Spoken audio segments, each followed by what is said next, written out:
Materinya itu tentang pembeda AR dan PR, metode pembuatan AR, potensi dengan keadaan yang sekarang, dan pemanfaatan dalam berbagai bidang. Saya bacakan dulu CV dari Ibu Dr. Nina Kurnia Hikmawati, SEME. Beliau dilahirkan di Majalengka pada tanggal 4 Maret 1969. Pendidikan terakhirnya S3 Doktor Ilmu Manajemen Fakultas Ekonomi dan Bisnis Unpad, dan Lemhanas RI 2020. Riwayat profesionalismenya itu dosen Unikom dan oponen ahli S3 program doktor di BIM PEB Unpad. Aktif di berbagai kegiatan sosial, komisaris, founder, dan ketua beberapa perusahaan dan yayasan. Tim implementasi rekomendasi di berbagai kementerian RI. Tim Nasional Lembaga Akreditasi Mandiri Infocom PJJ MOOC. Terus organisasi diantaranya IAII, Abdikom, Permatani, dan lain-lain. Itu riwayat CV dari beliau, Ibu Dr. Nina. Selanjutnya akan menjelaskan, waktu penjelasannya silakan Bu Nina, mulai dari sekarang.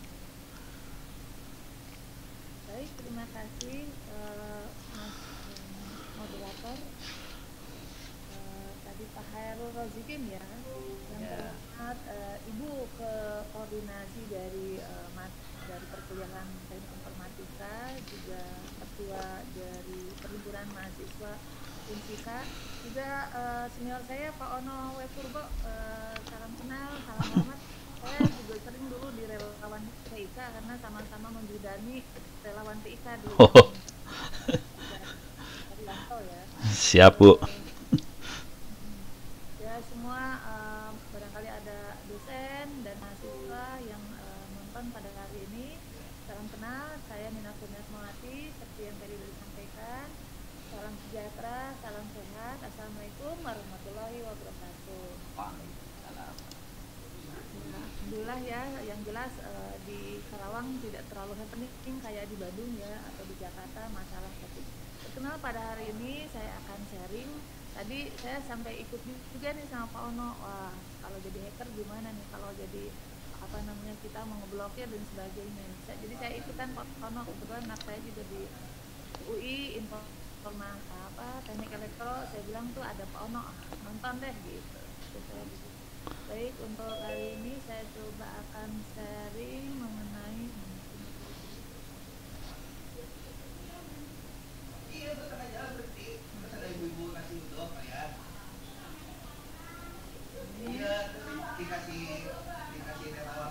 ini mengenai potensial from digital to reality, AR ke penjelasannya tadi sudah disampaikan, perbedaan AR dan VR, kemudian metodenya, potensinya dengan keadaan sekarang, dan bagaimana pemanfaatan dalam berbagai bidang. Ini sudah kelihatan ya?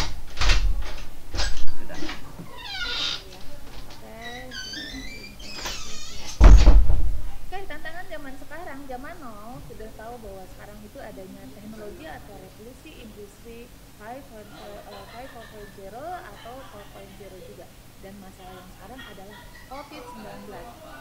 Sekarang itu memang berbeda sejak bulan Maret ya, di mana bulan Maret itu hanya 2 orang waktu itu diinformasikan, dan sekarang luar biasa, semakin banyak tiap hari, malah sekarang rasanya kebal, mestinya nggak boleh kemana-mana, tapi saya sudah gatel. Yang biasanya pergi-pergi gitu seperti Pak Ono, ya akhirnya ya saya pergi dulu ya, hanya di Jawa Barat aja lah, karena kalau keluar dari Jawa nggak sering ya. Dan untuk ke Unsika sebetulnya saya ini yang kedua kalinya ya. Waktu itu saya datang loh ke Unsika waktu mungkin 2 tahun atau setahun yang lalu ya, mungkin ada yang masih ingat nggak ke Unsika, dan saya juga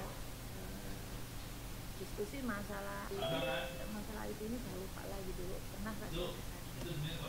Nah ini Dupeknya teknologi, saya ingin menceritakan dulu teknologi yang sekarang itu kan sekarang masuk di industri 4.0 atau masuk juga ke 5.0, di mana semua hidup dan kehidupan itu terdigitalisasi ya, dan memungkinkan sistem cerdas itu memungkinkan semua semua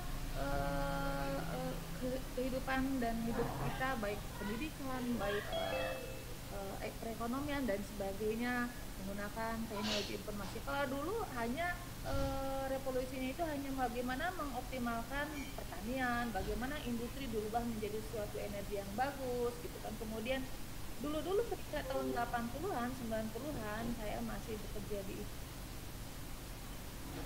PTN di NSI buat sebuah sistem atau data yang ada, tapi kalau sekarang sudah sistem das dan sekarang memang ada beberapa masalah atau beberapa teknologi yang memang sangat berdampak besar pada bisnis, yang diantara yang sekarang kita bicara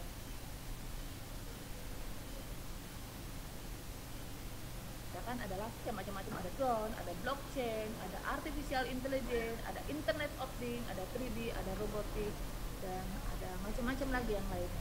Dan wajah kegiatan ekonomi dunia saat ini macamnya sudah sharing ekonomi.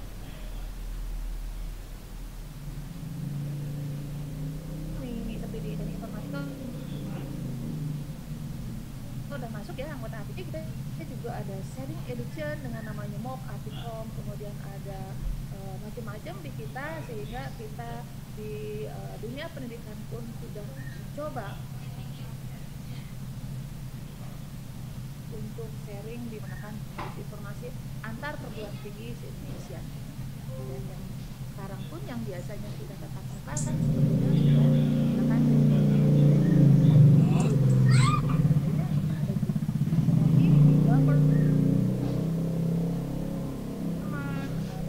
wajah dari kehidupan kita sehari-hari, khususnya di kota besar.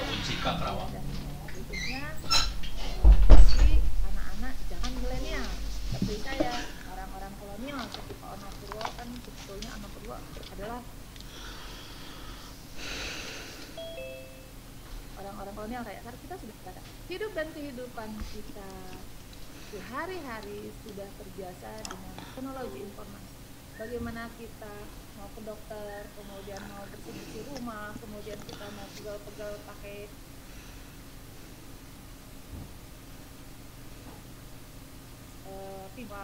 hotel dan sebagainya, ada radar. Kemudian kita mau belanja apapun juga kita mudah dengan adanya Tokopedia, adanya Bukalapak, adanya GoFood. Nanti ini juga bisa dihubungkan dengan augmented reality dan virtual reality sebetulnya. Yang memang ya berbasiskan media sosial dan media komunikasi. Mungkin ke depan ada teknologi yang nanti memang menghubungkan antara media sosial, media komunikasi dengan augmented reality dan virtual reality. Bagaimana dengan mudahnya kita memesan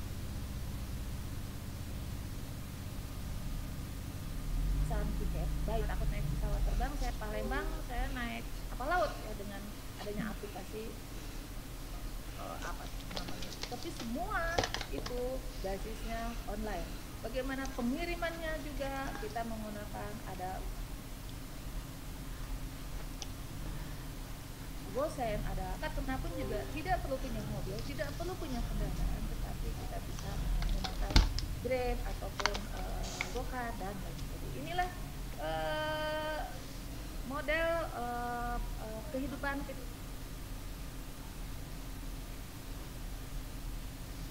sehari-hari sudah terbiasa di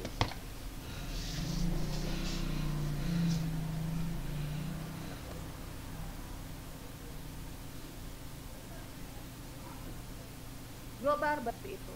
Yang dulu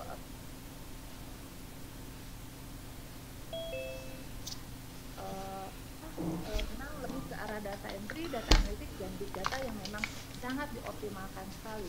Dimana kita dengan cyberspace kita bisa mengoptimalkan big data dan AI ya. Itu macam-macam seperti tadi sudah sampaikan. Bagaimana big data dan kita memanfaatkan AI, robotik yang diintegrasikan semuanya sehingga kita dengan zaman COVID ini sebetulnya sangat mendukung sekali, khususnya dalam aspek kehidupan, pendidikan, kesehatan, transport. Kalau dulu itu hanya data reporting, kemudian selanjutnya data integrity, produsen, kemudian selanjutnya adalah menganalisis dari sebuah data, dan sekarang ini bukan hanya menganalisis sebuah data, bukan hanya menampilkan sebuah data,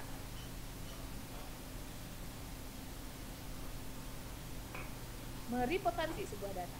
Nah, seperti itu. Nah, yang sekarang ini adalah modelnya seperti itu, dan sekarang model dari konsep ICT sekarang ini, produsen berbagi tugas dengan konsumen, di mana di situ ada produsen, konsumen, ada platform yang bisa digunakan. Contohnya Grab, contohnya GoFood. Nah, kalau saya memesan sebuah bubur ayam misalkan, saya bisa memesan terhadap tukang bubur ayam lewat aplikasi GoFood. Di situ kita sebagai konsumen, kemudian di situ ada produsen, dan kemudian ada juga yang mengantarkannya lewat Grab atau apa, kemudian disitulah kita berbagi pekerjaan melalui produser konsumer yang namanya consumer melalui sebuah platform.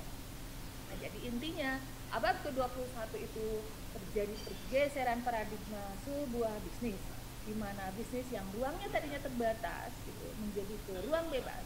Anda sebagai mahasiswa di Unsika yang tadinya hanya berteman di dalam satu ruangan kelas, tetapi sekarang dengan adanya teknologi informasi, dengan adanya COVID-19, apalagi kita bisa berteman dengan berbagai teman kita di seluruh penjuru dunia dengan adanya teknologi di media sosial dan media informasi. Nah, selain itu bisnis dengan waktu terbentuk ke waktu yang bebas, bisnis yang berkompetisi menjadi berkolaborasi. Berkolaborasi artinya kita tidak bisa sendiri-sendiri, kita berjejaring, kita berkolaborasi untuk menentukan sesuatu.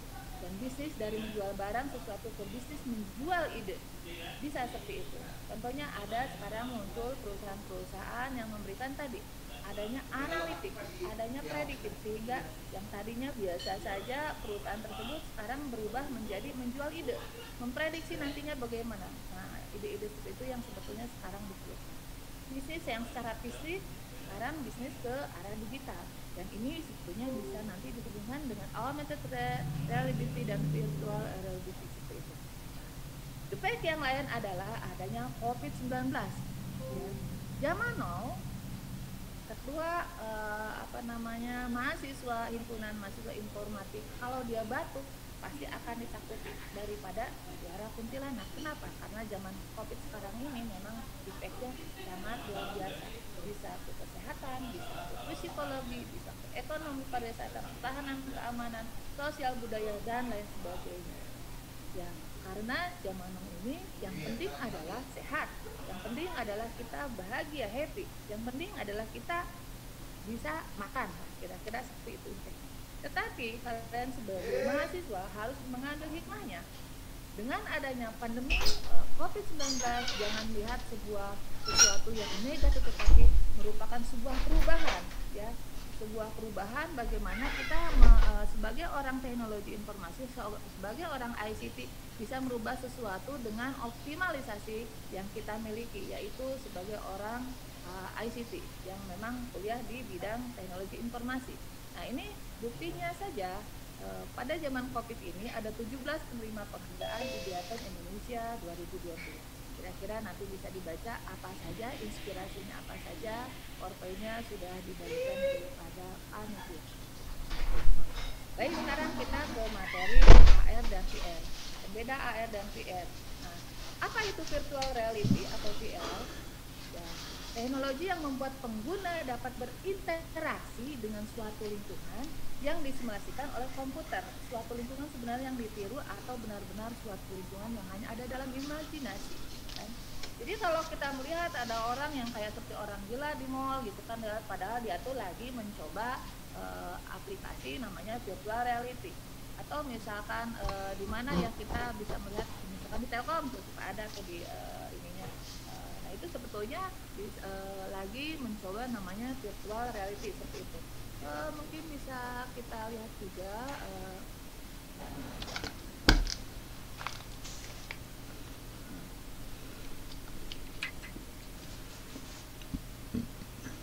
lihat sebentar ya videonya.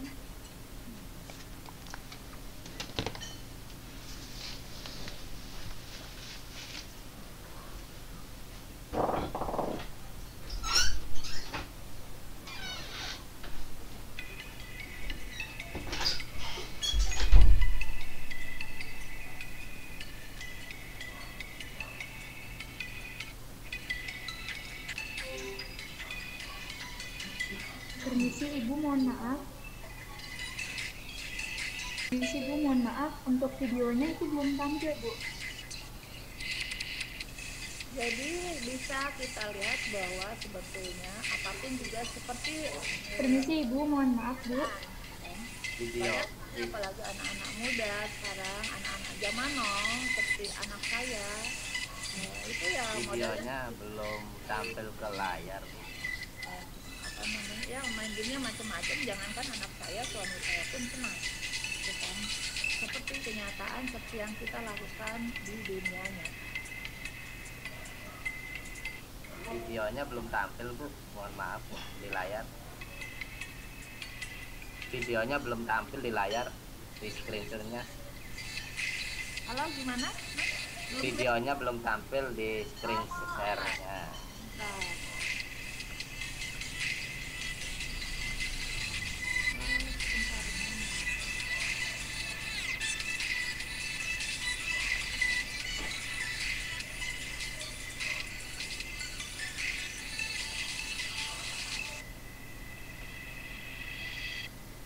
Di screen share ulang aja Bu, yang videonya.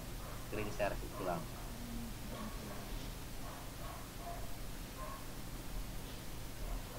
ini udah terlihat. Belum Bu, belum.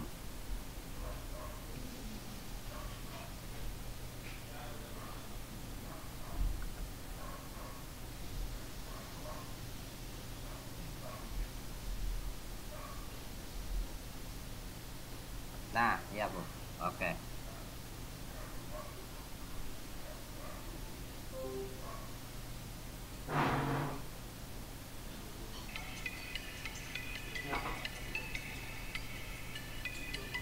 Ya, jadi seperti tadi saya sampaikan bahwa model augmented reality itu memungkinkan sekali kita seperti di dunia yang betul-betul nyata, padahal itu adalah sebuah animasi ya, sebuah virtual.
Itu coba saya zoom lagi ya, monitor saya.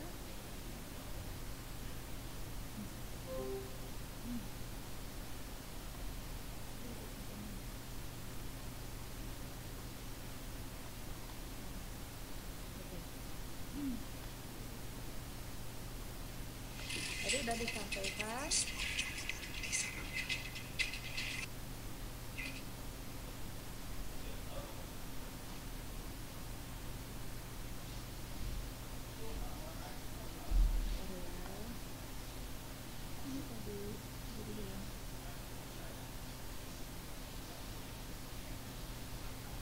Udah kelihatan? Oke, kita Bu. Oke. Ya, saya lanjut monitornya. Tadi sudah sampaikan videonya, apakah itu virtual reality ya, teknologi yang membuat pengguna dapat berinteraksi dengan sesuatu lingkungan yang disimulasikan oleh komputer. Jadi dengan menggunakan alat lain seperti main game, kemudian kita misalkan apa namanya main sepak bola, main segala macam, itu kebanyakan sebetulnya itu benar-benar seperti kita masuk dalam lingkungan yang betul-betul nyata gitu kan, masuk dalam imajinasi tersebut. Kemudian penggunaan VR sendiri sebetulnya macam-macam ya, bisa pendidikan dan pelatihan simulasi. Seperti waktu itu saya datang ke simulasi Garuda Indonesia. Saya datang dan diminta untuk mencoba simulasi untuk menjadi seorang pilot ya. Nah, itu sebetulnya menggunakan VR. Bagaimana kita masuk dalam suatu ruangan, saya mencoba landing di Bali, coba landing di Bandung, landing di mana, itu untuk pelatihan para pilot. Dan apa keuntungannya? Itu menghemat biaya, kemudian kita juga menghemat waktu dan sebagainya. Karena betul-betul dengan adanya VR ini, kita seolah-olah berada di dalam lingkungan yang betul-betul diinginkan gitu kan. Misalkan kalau tadi pilot, saya mencoba melatih bagaimana cara landing yang baik di sebuah daerah yang sangat sulit.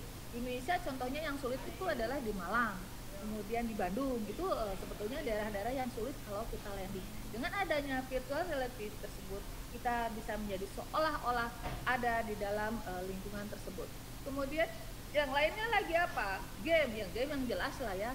Game itu biasa anak-anak muda, mungkin kalian juga banyak pakai untuk VR ini untuk main game sepak bola, atau kita menjadi seorang pemain sepak bola atau tenis dan sebagainya, macam-macam main gamenya, atau perang-perangan. Anak saya aja seneng banget tuh main perang-perangan. Saya juga bingung, anak sekarang itu modelnya macam-macam, selain di komputer, selain di notebook, dia juga pegang handphone yang semuanya beda-beda. Hebat, luar biasa sekali.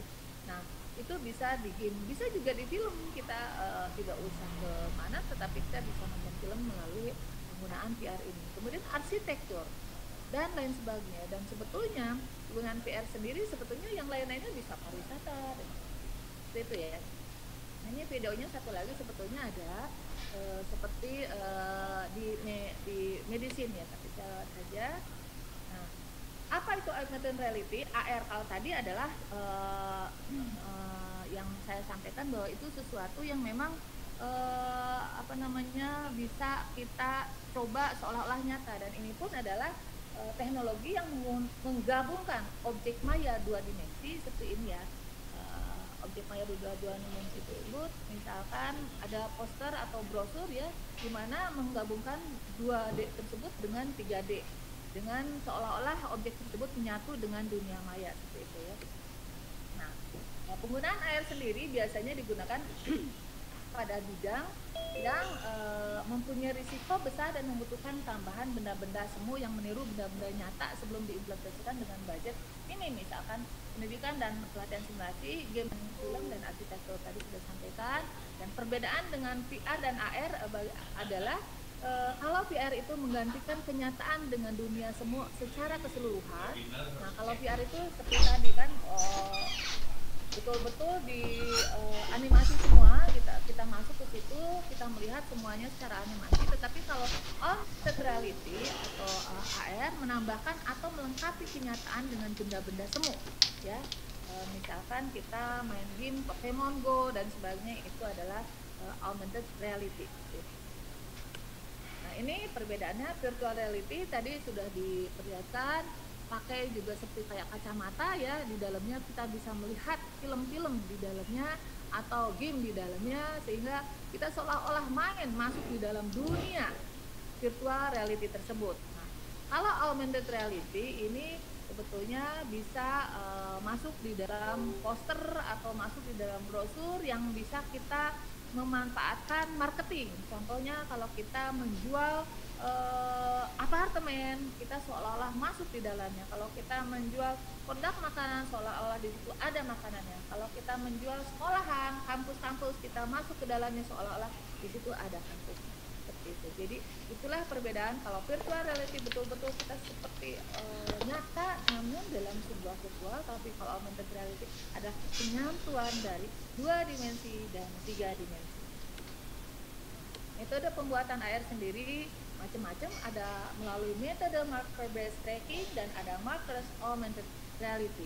Mungkin saya tidak seperti Pak Ono yang detail banget, namun saya akan menjelaskan item-itemnya saja, dan sebetulnya yang zaman now itu sebetulnya apa sih yang dibutuhkan. Metode marker based tracking yaitu biasanya metode ini menggunakan ilustrasi yang berwarna hitam juga putih dengan bentuk persegi dengan terdapat batasan hitam tebal berlatar belakang putih, katakanlah seperti itu. Pada metode marker based tracking ini akan digunakan 3 sumbu yaitu E, Y, Z seperti itu. Jadi sehingga terlihat sebuah 3 dimensi. Kemudian yang berikutnya adalah marker augmented reality, dan di dalamnya ada macam-macam sekali ya. Di dalamnya ada motion tracking, kemudian ada face tracking, men-tracking sebuah muka, kemudian kalau motion itu men-tracking sebuah gerakan-gerakan gitu kan. Kemudian ada GPS based tracking seperti men-track lokasi-lokasi pergerakan-pergerakan, dan ada yang ketiga adalah yang berikutnya adalah 3 dimensi object tracking itu. Dan tentu softwarenya sendiri macam-macam. Augmented reality itu ada Unity Plus, Vuforia, ada Lightroom dan sebagainya. Ini beberapa SPS dan kalian juga sebetulnya bisa mencoba dan belajar dari materi-materi tersebut. Kontennya sendiri macam-macam, ada Blender, ada 3D Max, ada Maya. Ya memang kalau memblender itu bakalan lama, apalagi banyak sekali gerakan-gerakan yang sudah dilakukannya. Ada Morphe, ada 3D Slash, ada SketchUp, Leopoly, Passion 360 dan lain sebagainya. Itulah softwarenya dan kontennya sendiri yang harus kita miliki. Kemudian potensi apa saja sih yang dapat kita lakukan sekarang?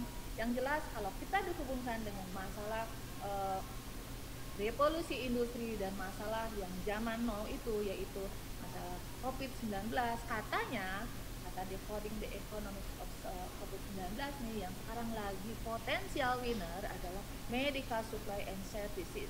Di situ seperti adik-adik atau bapak-bapak ketahui bahwa sekarang itu kita harus menggunakan protokol COVID-19, diantaranya harus jaga jarak, harus pakai masker, harus cuci tangan, harus jaga kesehatan dan lain sebagainya. Kemudian yang potensial winner pada zaman now itu, diantaranya sekarang itu yang penting adalah hidup. Yang penting zaman sekarang itu adalah sekarang bisa makan, yang penting kita happy, kira-kira seperti itu. Makanya potensial winner itu adalah food processing and retail.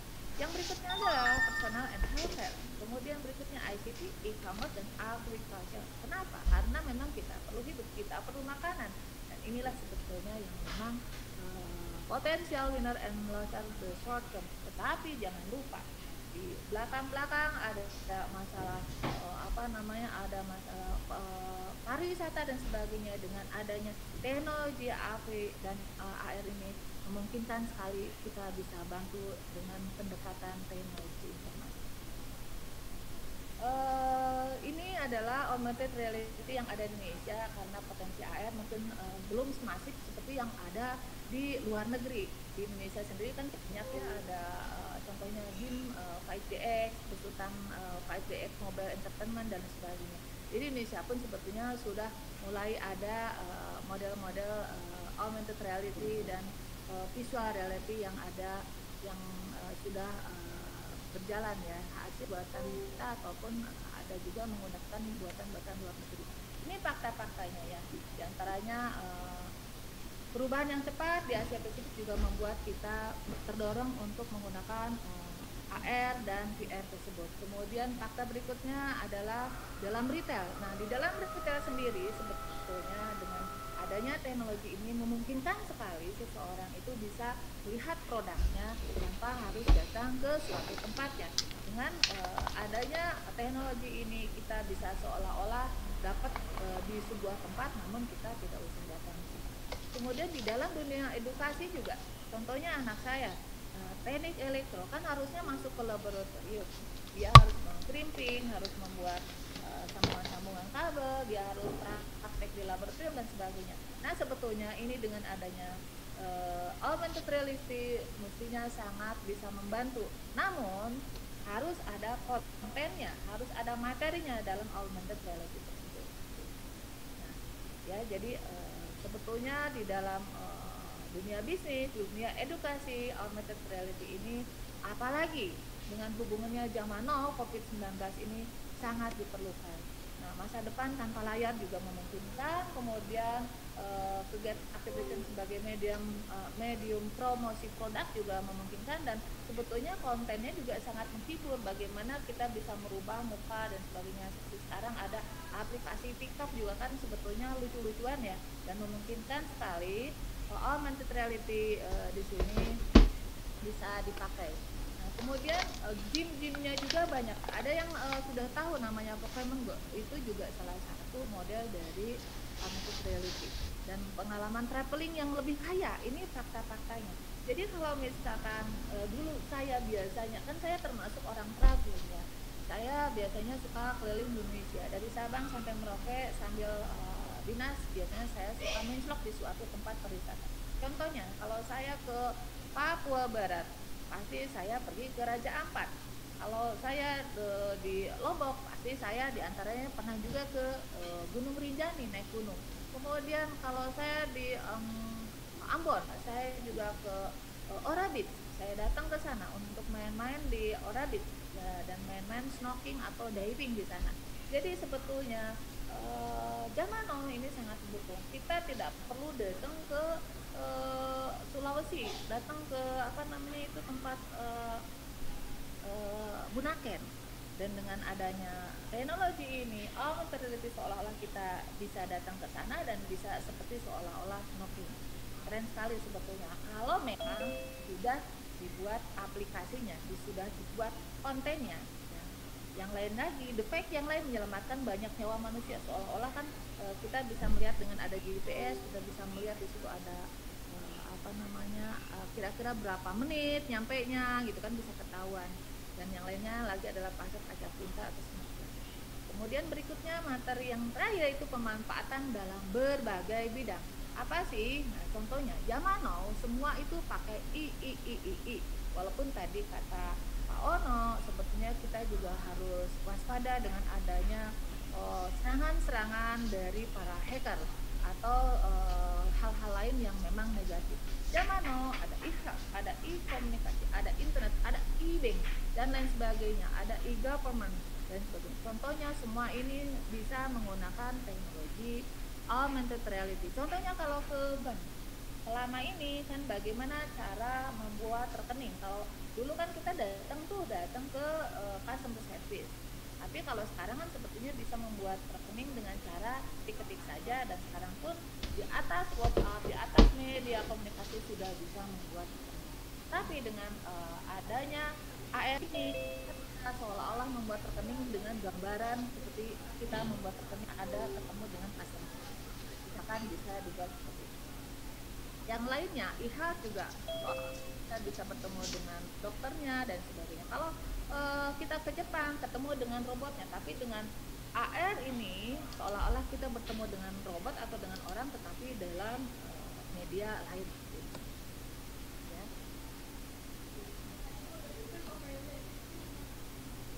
Nah, ini juga 22 kegiatan ekonomi utama bisa kita optimalkan melalui AR tersebut, di mana kan ada pariwisata, ada perikanan, ada pertanian, ada transportasi yang semuanya bisa dimodelkan dalam pendekatan teknologi augmented reality. Nah, dan ini potensi sebetulnya yang menurut informasi potensi penerapan teknologi augmented reality AR dan virtual reality di masa depan. Seperti informasi bahwa sebetulnya yang paling banyak ini kan kira-kira perkiraannya bisa mencapai video games itu paling banyak bisa mencapai 11,6. Siapa sih yang tidak suka dengan main game? Rasanya dari anak kecil sampai orang tua, manula pada senang dengan main video game. Seperti suami saya sudah pensiun tetapi beliau senang dengan main game ya. Jadi anak saya juga senang main game. Ketika ada waktu luang main game kira-kira itu. Dan ini adalah peluang yang sangat luar biasa besar. Karena setiap orang bukan hanya dia kebutuhannya hidup, tetapi dia juga kebutuhannya untuk bahagia. Di antaranya bahagia itu main game ya. Yang lainnya lagi bisa melalui hardware. Itu menurut informasi bakal mengambil revenue sampai 5%. Dan engineering, real estate, retail, military, education, video entertainment, live event, kemudian atau enterprise and public sector kan sama dan sebagainya. Dan ini adalah kira-kira tadi AV dan VR yang memang di masa depan ya, augmented reality, AR dan virtual reality yang kira-kira potensi penerapan teknologinya di masa depan.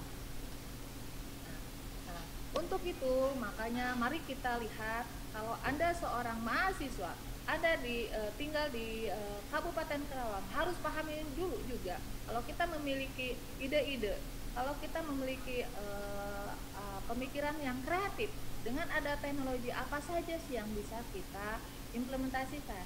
Pertama, kita harus tahu kita tinggal di mana. Contohnya di Kabupaten Karawang, ada apa saja sih di Kabupaten Karawang? Berapa luasnya, berapa masyarakatnya, dan lain sebagainya. Itu bisa kita lihat juga.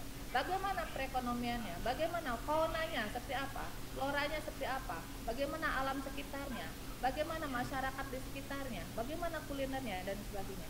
Kita sebagai yang tinggal di sebuah kota tertentu, kita harus tahu tempat pariwisatanya ini untuk apa, dan ini sebetulnya bisa diimplementasikan dalam teknologi yang tadi pendekatan augmented reality. Bagaimana sebuah kota di Karawang, bagaimana kita meningkatkan tingkat pariwisatanya dengan tidak hanya datang, tetapi kita juga bisa membuat sebuah aplikasi atau seolah-olah nyata melalui konten-konten, melalui video yang kita siapkan melalui augmented reality.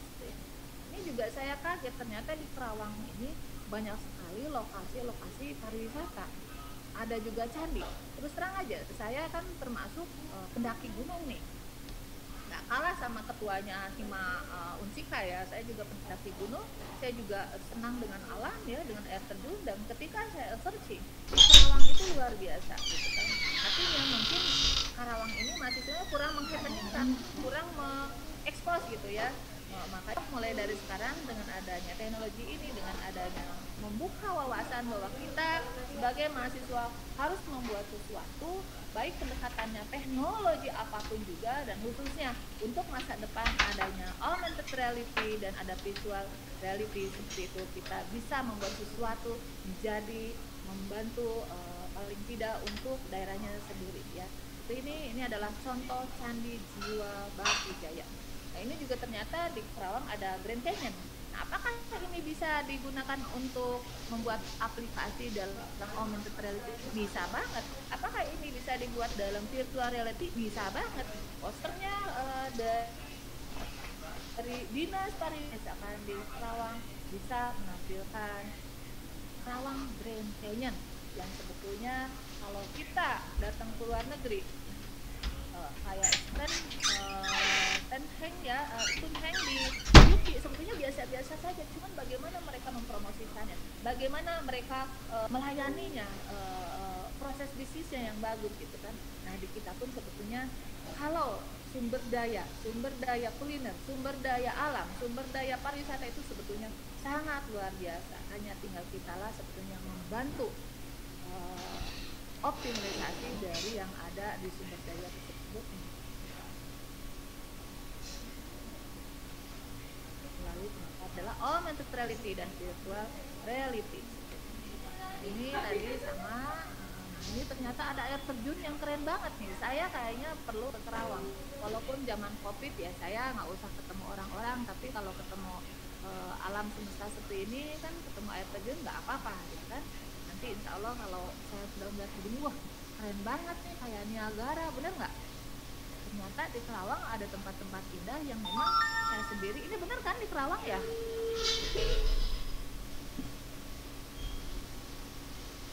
Saya malah baru tahu. Saya searching di Karawang itu, namanya Curug Bandung katanya. Saya juga kaget, wah kok banyak banget ini. Nah, kemudian masakan kulinernya, saya sangat suka dengan namanya ini nih yang hijau-hijau itu apa namanya tuh. Pokoknya itu sangat enak sekali ya. Serabi hijau, Bu. Kenapa? Namanya serabi hijau. Nah, serabi hijau, saya punya teman kan di sana. Dulu pernah ke sana, ada dokter ya, terus disuguhkan ya seperti ini. Dan saya punya teman juga kepala dinas UMKM di sana, Pak Ade namanya. Nah, nanti saya mau main, saya pengen nyicipin lagi nih, betul-betul enak kan. Enak sedunia lah kira-kira. Jadi Kebayangkan masakan kuliner ini bisa diekspos oleh teman-teman mahasiswa. Kerajinan pun di sana di Karawang juga ada ya, sangat luar biasa banyak.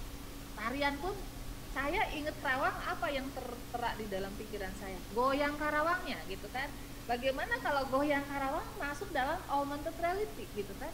Nah, Jawa Barat identik dengan jaipongan. Jawa Barat identik dengan tarian ya yang memang agak-agak seksoy lah ya. Tapi sebetulnya itu adalah peninggalan sejarah, peninggalan legasi. Kalau kita tidak menyimpan peninggalan sejarah ini, apabila kita tidak di ICT kan ya sudah, apalagi kan zaman sekarang anak-anak mudanya malah seneng apa namanya budaya-budaya luar negerian lah, kayak Korea-Koreaan dan sebagainya. Padahal ini adalah sebuah legasi yang luar biasa di Karawang. Goyang Karawang lah terkenal itu, saya dari zaman kecil.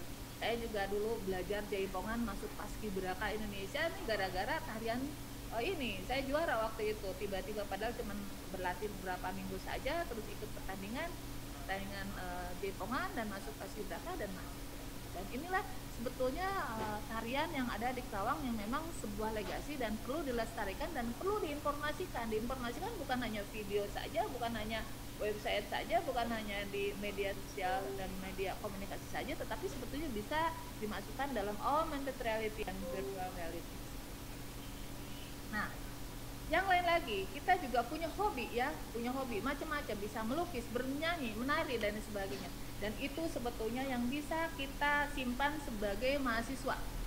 Sebagai seorang diri tadi, yang bisa kita optimalkan apa? Ternyata kita harus tahu, paham bahwa dalam diri kita itu harus mengetahui kekuatan dan kelemahannya, kan? Harus paham kekuatan dan kelemahannya. Dan selain itu juga kita harus tahu tantangan dan peluangnya apa di dalam dunia ini kenapa nih banyak berkaitan dalam dunia kita, dalam dunia bisnis kita ya, seperti itu. Dan tentu Jamano itu sebetulnya kita harus sadar diri, harus memiliki dasar dan harus memiliki kepahaman, yaitu membuat pemahaman filsafat ilmu, bahwa ilmu itu bisa kita dapatkan dari mana saja ya, selain akademik dan non akademik. Kemudian filsafat hidup, kalian sebagai mahasiswa harus memiliki sebuah legasi, sebuah hubungan antara manusia dengan Tuhannya, dan legasinya yaitu tadi membuat sebuah teknologi informasi yang kalian miliki menjadi sesuatu yang berguna. Dan yang lainnya adalah filsafat spiritual, sehingga kalau paham dari filsafat spiritual ini, kalian tidak akan melakukan sesuatu yang negatif. Di antaranya misalkan mohon maaf kejahatan-kejahatan dan sebagainya ya, misalkan mengganggu orang tadi, menjadi hacker dan mengganggu negara dan sebagainya, itu pastinya tidak. Karena kemarin saya kebetulan datang juga ke Nusa Kambangan. Saya di situ melihat sesuatu yang memang sangat mengerikan. Orang-orang terpilih, tapi orang-orang terpilih dalam tanda kutip negatif ya. Saya berharap mahasiswa di Unsika ini merupakan mahasiswa-mahasiswa terpilih yang memang tadi dapat memberikan sesuatu pendekatan melalui teknologi informasi, melihat optimalisasi dari teknologi informasi tersebut, khususnya augmented reality dan virtual reality, menjadi sesuatu yang dapat berguna. Dan tentu the power of mind, bahwa kalian tuh bisa melakukan sesuatu dengan aktif, kreatif, antisipatif. Zaman now ini menjadikan sesuatu yang rahmatan lil alamin, bukan hanya berguna bagi dirinya sendiri sebagai mahasiswa, bukan hanya berguna bagi kampusnya sendiri, tapi berguna bagi masyarakat dan lingkungannya sekitar, dan dapat bermanfaat kira-kira keilmuan kita. Dan khususnya di teknologi informasi adalah keilmuan yang sangat keren sekali, yang sangat dibutuhkan sekali, khususnya zaman COVID-19 ini, karena memang masalahnya kita tidak boleh keluar dan rame-rame dan sebagainya, dan ini sangat membantu sekali. Makanya para mahasiswa di sini silakan berkreatif, berproaktif dan berkreasi dengan adanya keberadaan teknologi informasi, dengan adanya augmented reality dan virtual reality. Ya, dari saya paparannya, mudah-mudahan paparan dari saya dapat berguna bagi mahasiswa dan bagi semuanya. Assalamualaikum warahmatullahi wabarakatuh. Waalaikumsalam. Oke, terima kasih Bu Nina Kurnia Hikmawati. Selanjutnya kita akan buka sesi tanya jawab. Silakan bagi peserta yang ingin bertanya. Unsika tuh masih Prof Wahyudin Jarkasi bukan? Sudah ganti Bu, sudah Profesor Sri Mulyani rektornya. Sri Mulyani Unpad, Unpad ya. Unpad. Iya. Oh iya iya iya. Ya memang rata-rata dari Unpad ya. Saya sempat ke sana kalau begitu main ke Unsika, ketemu sama Prof Wahyudin Jarkasi sama Prof Erni Krisnawati Sule. Karena kan dulu Unsika itu kan bimbingannya dari Unpad lah kira-kira. Dari Unpad ya. Ya. Sekarang juga dari Unpad.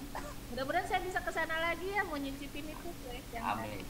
Amin ya. Ditunggu Bu di Karawang. Ya iya, saya itu betul itu ada air terjunnya seperti Niagara. Saya sampai kaget yang saya baru ngerjain jam 11 malam nih PowerPoint-nya. Pas lihat kok keren ya. Selama ini kan saya memang lagi berburu air terjun, berburu gunung karena memang kan kalau main ke mall susah ya, mendingan ke gunung lah gitu kan nyarinya.